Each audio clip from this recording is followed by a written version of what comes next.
ओम शांति। अभी हम 9 नवंबर 2022 के बाबा के मधुर महावाक्य सुनेंगे। मुरली का सार है, मीठे बच्चे, बाप की गति सदगति करने की मत व राय सबसे न्यारी है, इसलिए गाते हैं तेरी गत मत तुम ही जानो। वह स्वयं ही अपनी मत देते हैं। बाबा कहते हैं मीठे बच्चे, बाप की गति सदगति करने की मत व राय सबसे न्यारी है, इसलिए गाते हैं तेरी गत मत तुम ही जानो। वह स्वयं अपनी मत देते हैं। प्रश्न है, ब्रह्मा कुमार कुमारी कहलाने का अधिकारी कौन? उसका स्वभाव कैसा होगा? बाबा कहते ब्रह्मा कुमार कुमारी किसको कहला सकते हैं? जो बाप समान मीठे और प्यारे हैं, जो कभी मतभेद में नहीं आते, वही ब्रह्मा कुमार कुमारी कहलाने के अधिकारी हैं।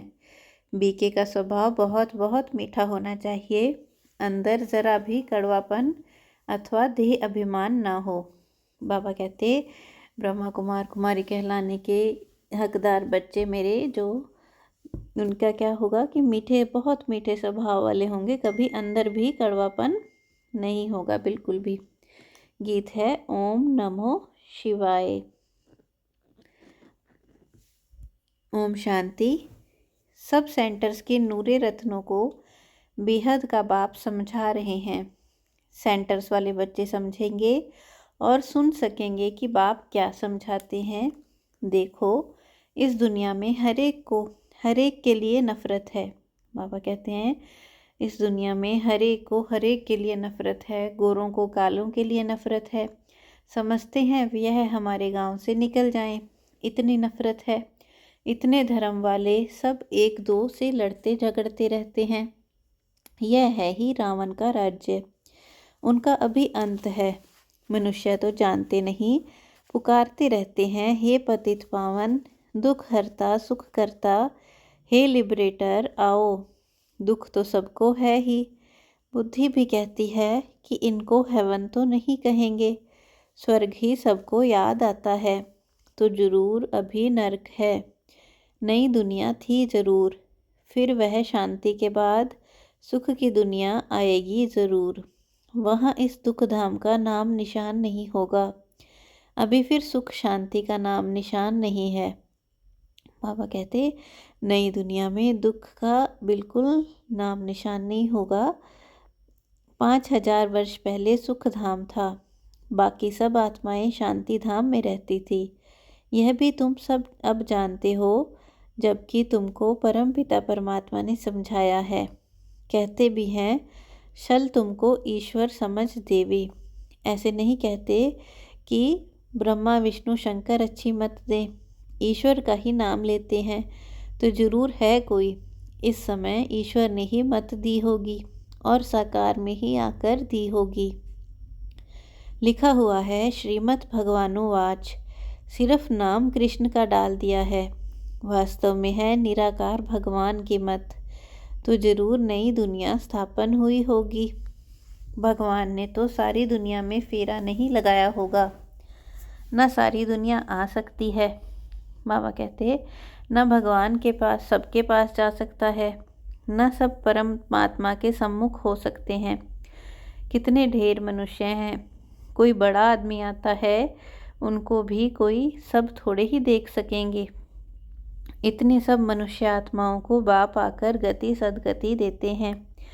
शांति धाम और सुख धाम अलग अलग है।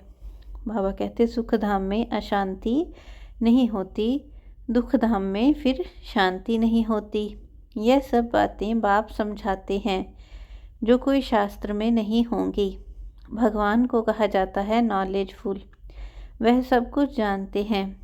उनकी गत व सदगति की मत सबसे न्यारी है। गाते भी हैं हे प्रभु, तुम्हारी गत मत तुम ही जानो। जब तुम बताओ तभी हम जाने, तो जरूर उनको आना पड़े, नहीं तो सदगति कैसे दें। सर्व का सदगति दाता और सर्व का बाप वह है। सब आपस में भाई भाई हैं, न कि बाप ही बाप हैं। अगर सब में सर्वव्यापी हो परमात्मा, तो फिर सब आपस में भाई भाई नहीं बाप बाप बाप कहेंगे ना, यह समझ की बात है। परंतु आसुरी मत ने सब जो सुनाया है वह मान लिया। अब आसुरी मत, सब लोग आसुरी मत के अधीन हैं। तुम्हारे पास अब कितनी रोशनी है। यह लक्ष्मी नारायण जो इतनी ऊंची सदगति को पाए हैं, उन्होंने भी यह नॉलेज नहीं रहती। त्रिकालदर्शी बाबा है, उन द्वारा यह राज्य पाया है। बाप किन्हों को आकर त्रिकालदर्शी बनाते हैं। बाबा पूछते हैं कि मैं किनको आकर त्रिकालदर्शी बनाता हूँ। जरूर बच्चों को ही बनाएंगे, सगे बच्चों को सिखलाएंगे, फिर उन द्वारा और सीखेंगे। बाप का बच्चा ब्रह्मा, ब्रह्मा के बच्चे तुम ब्राह्मण, विष्णु व शंकर के बच्चे नहीं कहा जाता। गायन है प्रजापिता ब्रह्मा, तो यह ब्रह्मा भी पिता, शिव भी पिता, दोनों बाप ठहरे। जरूर ब्रह्मा द्वारा ही सृष्टि रचेंगे। गायन भी है ब्रह्मा द्वारा ब्राह्मणों की स्थापना। अनेक धर्म मनुष्यों के हैं, तो एक धर्म भी मनुष्यों का था। मनुष्यों की बात है। बाबा कहते जानवर तो हो ना सके। बाबा ने समझाया है, पहला प्रश्न पूछो कि पतित पावन कौन, परमपिता परमात्मा या गंगा जल। एक फैसला करो, फिर इतने मेले आदि पर जो भटकते हैं उनसे छूट जाएंगे। कहते हैं पतित पावन, तो बुद्धि ऊपर जाती है। पतित पावनी गंगा कहने से फिर बुद्धि पानी की तरफ चली जाती है। ज्ञान अमृत नाम सुना है, तो गंगा जल को अमृत समझते हैं। तो सबसे मुख्य प्रश्न यह है। बाबा कहते हैं उन्होंने ज्ञान अमृत नाम सुन लिया, तो उनको लगता है कि गंगा जल को अमृत समझ लेते हैं, फिर समझते नहीं हैं कि ज्ञान जो परमात्मा देते हैं उससे पतित पावन बनते हैं। बाबा कहते हैं बाबा युक्तियाँ बहुत बतलाते हैं, परंतु किसको याद भी पड़े। जब समझाते हैं तब याद आनी चाहिए। बच्चे लिखते हैं बहुत प्रभावित हुआ, परंतु बुद्धि में बैठा कुछ भी नहीं। सिर्फ इतना समझते हैं कि ब्रह्मा कुमारियाँ अच्छा रास्ता बताती हैं। घर गए खलास। इसलिए प्रदर्शनी में जब आते हैं तो एक एक बात पर अच्छी तरह समझाकर लिखाना चाहिए। सैकड़ों आते हैं, कोई की बुद्धि में एक बात भी नहीं ठहरती।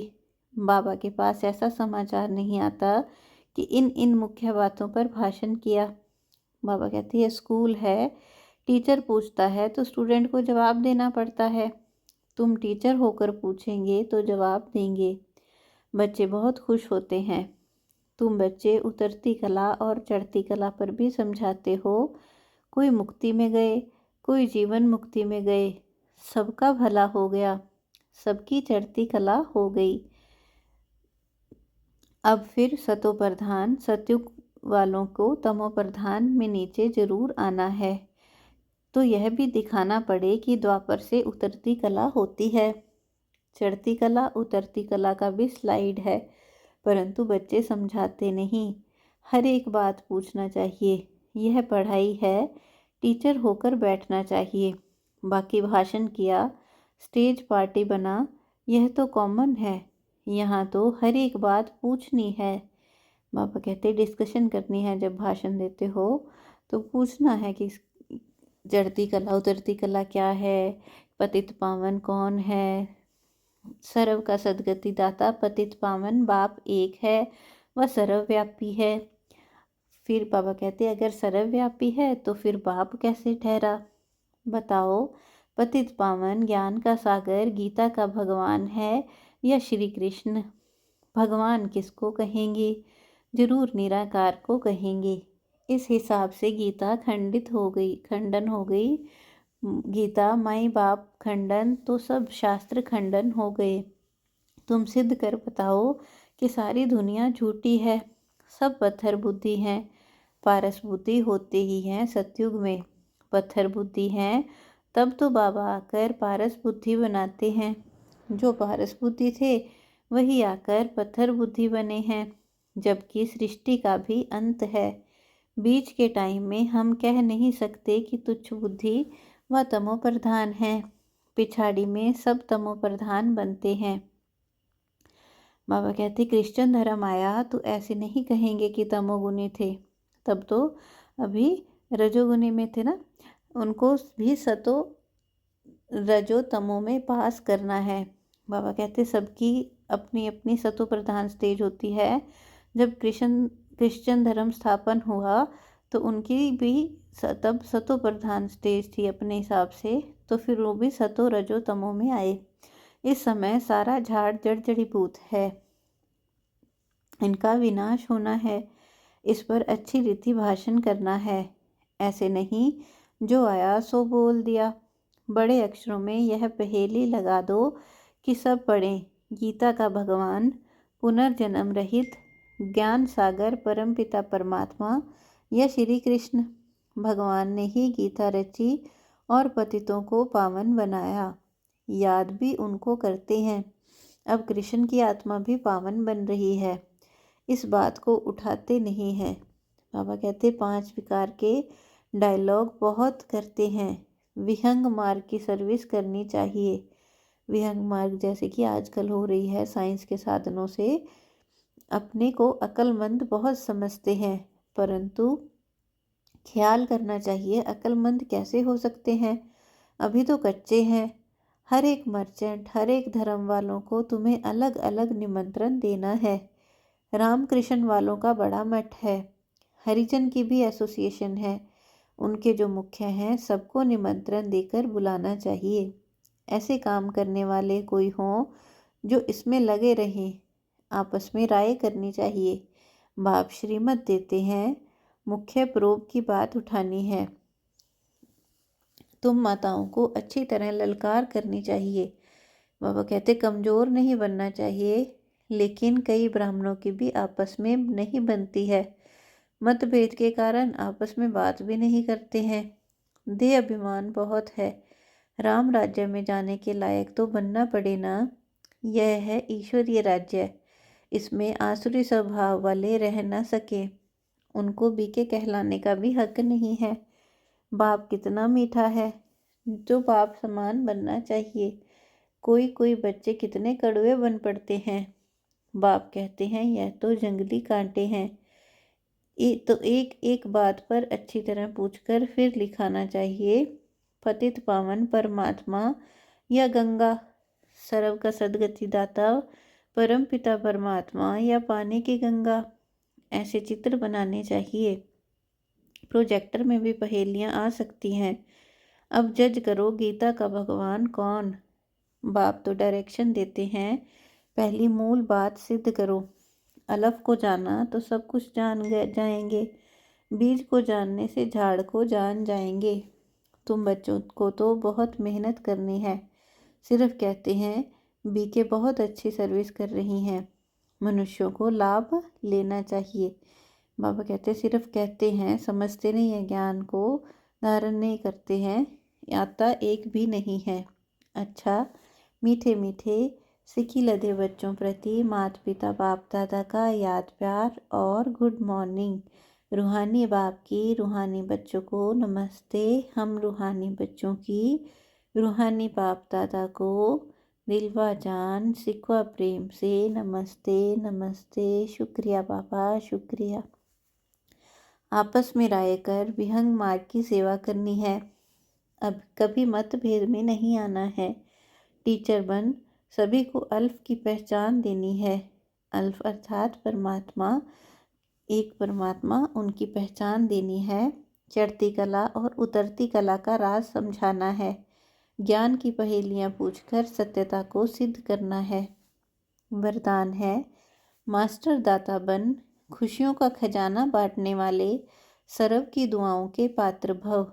मास्टर दाता बन खुशियों का खजाना बांटने वाले सर्व की दुआओं के पात्र भव। वर्तमान समय सभी को अविनाशी खुशी की आवश्यकता है। सब खुशी के भिखारी हैं। आप दाता के बच्चे हो। दाता के बच्चों का काम है देना। जो भी संबंध संपर्क में आए उसे खुशी देते जाओ, कोई खाली न जाए, इतना भरपूर रहो। हर समय देखो कि मास्टर दाता बनकर कुछ दे रहा हूँ या सिर्फ अपने में ही खुश हूँ। जितना दूसरों को देंगे उतना सबकी दुआओं के पात्र बनेंगे और यह दुआएं सहज पुरुषार्थी बना देंगी। तो बाबा कहते हैं आज हमें कितना सुंदर वरदान दे रहे हैं बाबा, सहज दुआएं कैसे प्राप्त करें। बाबा कह रहे हैं मास्टर दाता बन, खुशियों का खजाना बांटने वाले, सर्व की दुआओं के पात्र भव। स्लोगन है संगम की प्राप्तियों को याद रखो तो दुख व परेशानी की बातें याद नहीं आएंगी। संगम की प्राप्तियों को याद रखो तो दुख व परेशानी की बातें याद नहीं आएंगी। तो प्राप्तियों को याद रखना है। तो अभी हम सुनेंगे मातेश्वरी जी के अनमोल महावाक्य। मामा कहती हैं ओम रटो माना ओम जपो। जिस समय हम ओम शब्द कहते हैं तो ओम कहने का मतलब यह नहीं कि ओम शब्द का उच्चारण करना है। सिर्फ ओम कहने से कोई जीवन में फ़ायदा नहीं, परंतु ओम के अर्थ स्वरूप में स्थित होना है। मम्मा कहते कि सिर्फ उच्चारण करने से कुछ नहीं होता, उसके अर्थ स्वरूप में स्थित होना है। उस ओम के अर्थ को जानने से मनुष्य को शांति प्राप्त होती है। अब मनुष्य चाहते तो अवश्य हैं कि हमें शांति प्राप्त हो, उस शांति स्थापन के लिए बहुत सम्मेलन करते हैं, परंतु रिजल्ट ऐसे ही दिखाई दे रही है कि और ही अशांति दुख का कारण बनता रहता है।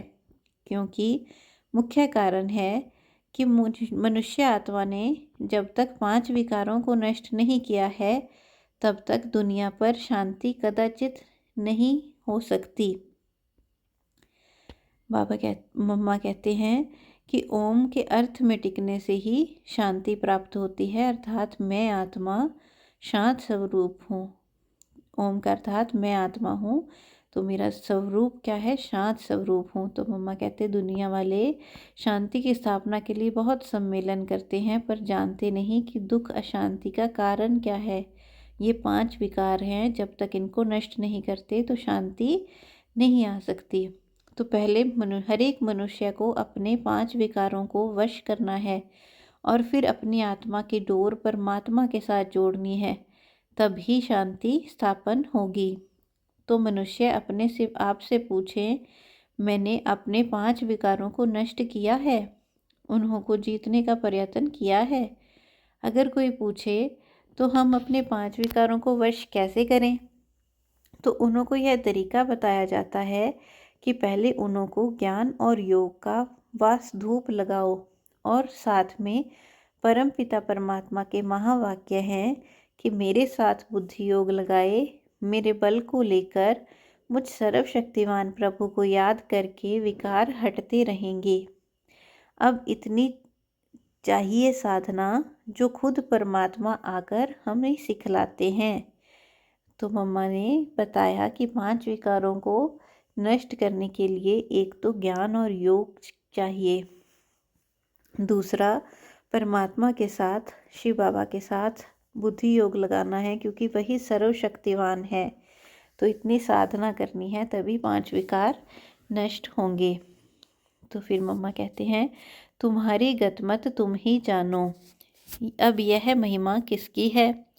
क्योंकि परमात्मा की सद्गति करने की जो मत है वो तो परमात्मा ही जानता है, मनुष्य नहीं जान सकता। मनुष्य की सिर्फ यह इच्छा रहती कि हमको सदा के लिए सुख चाहिए, मगर वो सुख कैसे मिले? जब तक मनुष्य अपने 5 विकारों को भस्म कर कर्म अकर्म नहीं बनाए तब तक सुख मिल नहीं सकता, क्योंकि कर्म अकर्म विकर्म की गति बहुत गहन है, जिसको सिवाय परमात्मा के और कोई मनुष्य आत्मा उस गति को नहीं जान सकता। तो मम्मा कहते हैं कि जो मनुष्य कहते हैं कि हमें सुख चाहिए, सद्गति चाहिए, तो सदा के लिए सुख कैसे मिलता है? सुख धाम में मिलता है। उस टाइम कर्म क्या होते हैं? अकर्म होते हैं।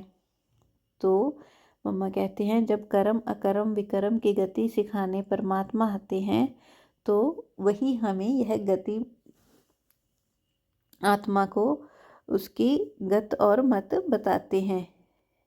अब जब तक परमात्मा ने वो गत नहीं सुनाई है तब तक मनुष्यों को जीवन मुक्ति प्राप्त हो नहीं सकती। इसलिए मनुष्य कहते हैं, तेरी गत मत तुम ही जानो। उनकी सद्गति करने की मत वो परमात्मा के पास है। और वो कैसे सद्गति करते हैं? कर्मों को अकर्म बनाकर। कैसे कर्मों को अकर्म बनाना है, यह शिक्षा देना परमात्मा का काम है। बाकी मनुष्यों को तो यह ज्ञान नहीं, जिस कारण वो उल्टा कार्य करते रहते हैं, मना कर्म विकर्म बनते रहते हैं। तो कैसे सद्गति होगी? अब मनुष्य का पहला फर्ज है अपने कर्मों को सुधारना, तभी मनुष्य जीवन का पूरा लाभ उठा सकेंगे। अच्छा, ओम शांति, ओम शांति।